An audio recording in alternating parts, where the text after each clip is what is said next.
Is more exercise always better? Not necessarily. Overtraining can actually backfire, leading to burnout, hormone disruption, and even immune issues. Welcome back, and if you are new here, my name is 𝐬𝐮𝐬𝐫𝐞, and I help you optimize your brain health so you can feel calm, focused, and productive every day, you and your family. Today we are taking on a common misconception that more exercise is always equal to better health.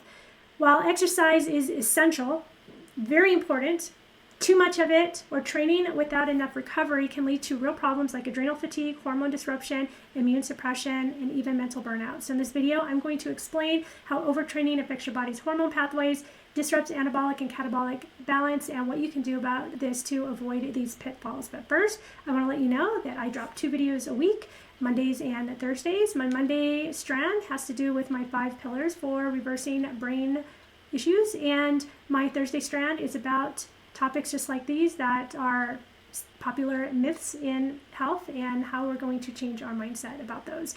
So make sure that you subscribe and hit that notification bell so you are the first ones notified when my new video drops. So we're going to talk about 2 states your body cycles through. We have the catabolic state and the anabolic state. Anabolic processes are all about building up tissues. This is where muscle growth, recovery, and repair happen. On the other hand, catabolic processes break down tissue, providing energy by breaking down muscle, fat, and other body resources. Exercise places your body in a catabolic state, especially during high intensity or long duration workouts. Normally, your body should return to an anabolic state during recovery, allowing you to repair and build strength. But if you overtrain without enough recovery, you stay in a prolonged catabolic state, which can weaken muscles, damage tissue, and even lead to hormone imbalances. So one of the main hormones involved in this process is cortisol, and it's the stress hormone. And when you exercise, especially with high intensity or for long periods, your adrenal glands release cortisol to help break down the resources for energy. This is a normal part of the body's responses to physical stress. However, with overtraining, cortisol levels can stay elevated for prolonged periods, disrupting the hypothalamic pituitary adrenal axis. And actually, I'm going to add thyroid in there. So you have your hypothalamus, talks to your pituitary, telling it to release a hormone, telling the thyroid to release a hormone, telling the adrenals to release hormones.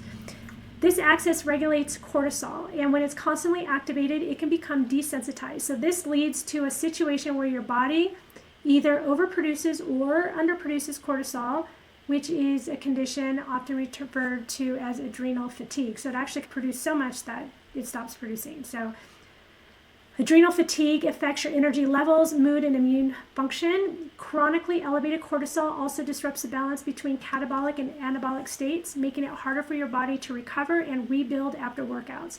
So instead of getting stronger, you may actually feel weaker and more fatigued. And I want to say a little bit more about hormones too. Women who are training for marathons, for example, or doing hard training like that, something that's breaking down the body, might stop menstruating. And then their body is acting like they're going through menopause. So maybe they're really not going through menopause, but they stop menstruating. And that's because your adrenals make all your sex hormones, and the cortisol is just a part of it. It looks like a tree where all these different hormones are off of the tree, and one kind of converts to another and whatever, and cortisol's in there.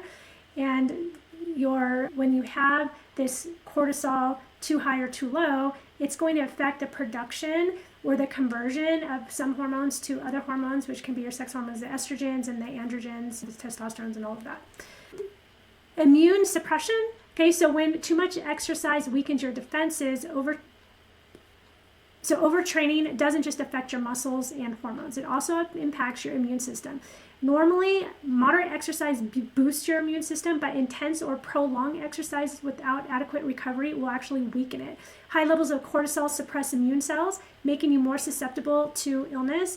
And this is why athletes who overtrain often experience frequent colds or infections, or just a sense of feeling run down. Immune suppression from overtraining not only affects physical health, but can also impact brain health, as a weakened immune system allows more inflammation to affect the brain and body. And we're going to talk about burnout in just a second, but this just makes me think of Teachers at the end of the school year, if you are a teacher, how many of you experience this? At the end of a school year, you're working so hard and you're like, I'm on your game, and as soon as school's out, you get sick.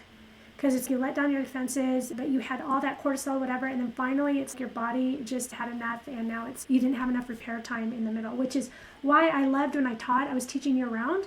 The first few years I taught traditional. I loved teaching, but I hated that calendar because I would be so burnt out by like March, so like way early. But teaching in the year-round calendar, it was in San Diego, so we went to school, let's say September, and we had all of Thanksgiving week. We had a month at Christmas, a month at Easter, that whole block, one month, and then we went to July. But I didn't feel burnt out because we had these 1 month blocks that were off, and teachers really need more time in between because there's so much burnout, and that's gonna mess with your hormones. So we are talking about burnout now. So overtraining, but we're talking about overtraining. Overtraining doesn't take a toll on the body. I guess overteaching, right? Overteaching and overtraining. It can lead to mental burnout too. So over time, consistently high levels of stress hormones like cortisol can reduce serotonin and dopamine.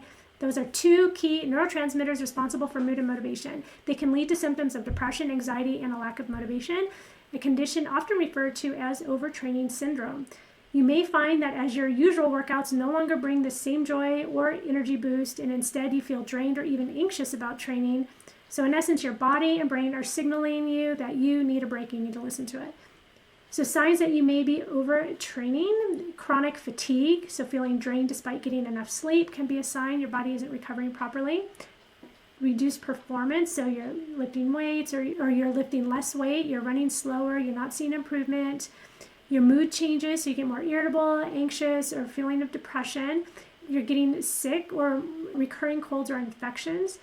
You are having trouble falling asleep or staying asleep, and because your cortisol rhythms are disrupted. So how to avoid overtraining and promote recovery? You can take rest days, right? Your body needs time, your muscles need time to rebuild. You need to schedule rest and mix up your training with low intensity activities like walking or yoga. When I was doing marathon training, obviously Sunday was our rest day, so we did long runs on Saturday. Sunday was our rest day. We went to the track, did like sprints in the middle, and then we just had light runs in between. You need to prioritize your sleep. So quality sleep is essential for muscle repair, hormone regulation, and mental health. So that you need to aim for about 7 to 9 hours a night. Manage your stress outside of exercise. So if you have like high stress at work, or you're a teacher and you are over-exercising, you are probably gonna have a problem.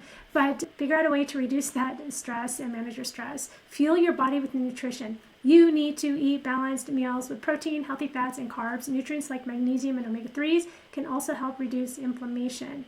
I had a friend who was an Olympic athlete, and she this was back in the no-fat days. So she was like living off of Skittles, and she was training for the heptathlon. Talk about zero nutrition.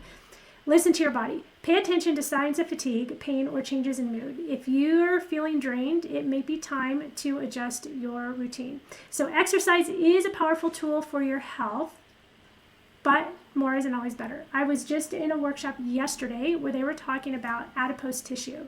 And for white adipose tissue, which is the bad tissue, to transfer into tan adipose tissue, which works like brown adipose tissue, that's the good one. So the tan one. So if you want to transfer your white adipose tissue, your bad tissue, into good tissue, there's only 2 ways that happens. And one is through exercise, the other is through intermittent fasting. So exercise is very important, and you do need to get out and exercise. And you do need to be wary, if you're my age, about your joints. You don't need to be, because if you sprain an ankle or you mess up your knee, then you're going to be more sedentary than you were in the beginning. Watch the intensity. Don't go skiing if you feel like you're going to leave your limbs on the mountain. That's how I feel. But make sure you are moving in other ways. Understanding the impacts of overtraining on your hormones, immune system, mental well-being, you can create a balanced workout routine that truly supports your health. So if you found this video helpful, please like it. Please share it with others. It's no help to anybody if I'm making all these videos and nobody's watching them. So if you have somebody in mind that any of my videos, please just share it with them. Don't forget to subscribe for more tips on brain health and learning.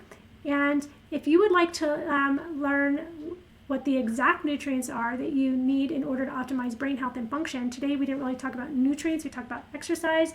But if you are curious about what are the nutrients that you need, then check out my recorded workshop, Feed Your Brain. I'm going to have a link in that description below. And until the next video, take care, and I will see you then. Bye-bye.